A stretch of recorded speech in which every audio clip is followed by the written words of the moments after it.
Afternoon, everybody.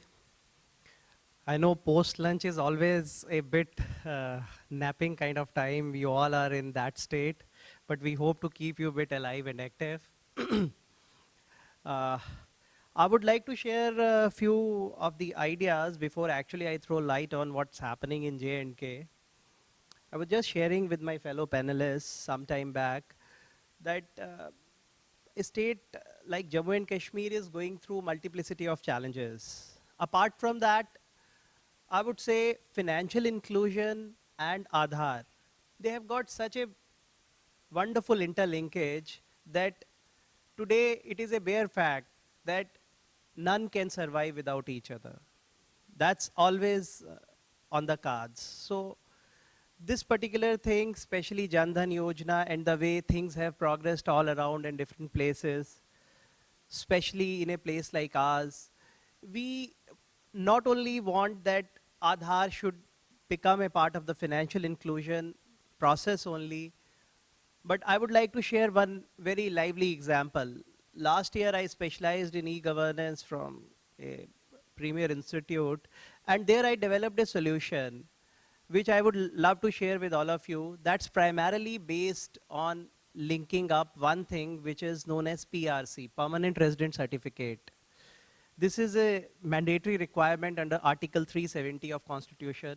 As we all know that J&K has a special status in which every resident has to have a mandatory certification. So this is known as Permanent Resident Certificate.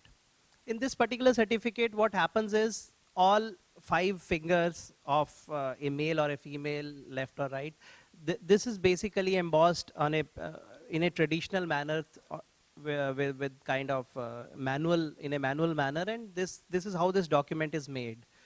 Earlier, a few years back, even I used to be one of the issuing authority, and I always realized the pain through which one undergoes while getting this thing made, apart from all the other hassles. So while doing this e-governance thing, one thing struck my mind, first of all, was how to link up Aadhaar with the residents out there, how to increase the number of Aadhaar holders in J&K, and how to minimize the pain which people go through while getting PRC made. So I already have proposed a solution on this count to the government, and I hope that it will see the light of the day soon, in which I believe that Aadhaar is a primary key, primary number, but along with that, we can always generate an ePRC number out of the Aadhaar without leaving a burden of single rupee on the state exchequer. Like J&K economy is already struggling on many counts. So we had proposed that that manual fingerprints anyways is not that authentic also. So what we can do is the Aadhaar, because everybody can get an Aadhaar made, whether you are residing any place in J&K. But it is not necessary that every Aadhaar holder in J&K would be PRC holder. I mean to say PRC is meant specifically for the residents of J&K. So what we can do is we can organize Aadhaar camps simultaneously at different places across the board in the state, which is obviously coming in the form of NPR in J&K, National Population Register, which is broader perspective, but then Aadhaar is generated in that. And those NPR camps, while going in those camps, we can always generate PRC also out of that ePRC number, which would be a secondary alongside primary key along with Aadhaar number.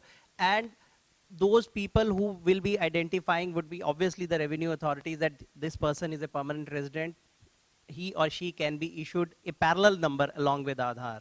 That is ePRC number. So that way Aadhaar generation will also go up and PRCs will also be automated, because anyways, this is going to be much to come over to J&K, take the initiative, especially covering the rural part.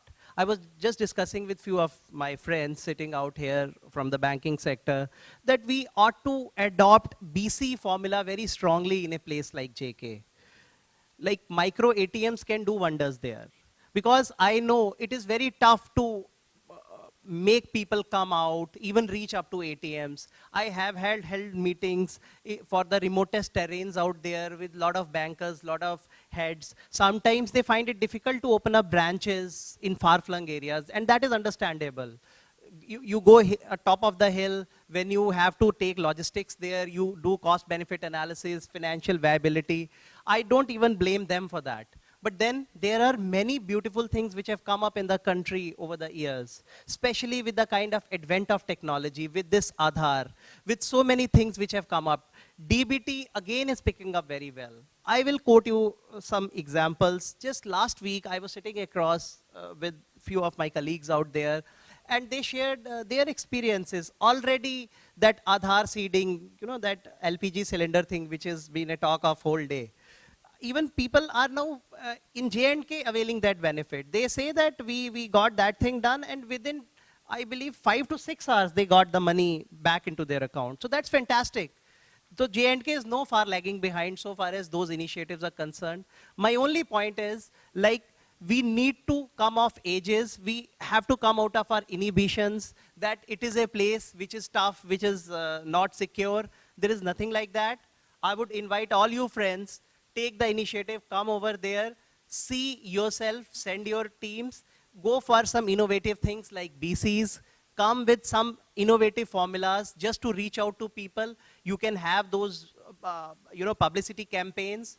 I'm sure we are not far away in hitting very good dynamics so far and targets so far as covering whole population through DBT and all those things. So rest we'll be discussing through and through in the discussion. So anyways, thanks for your patience hearing.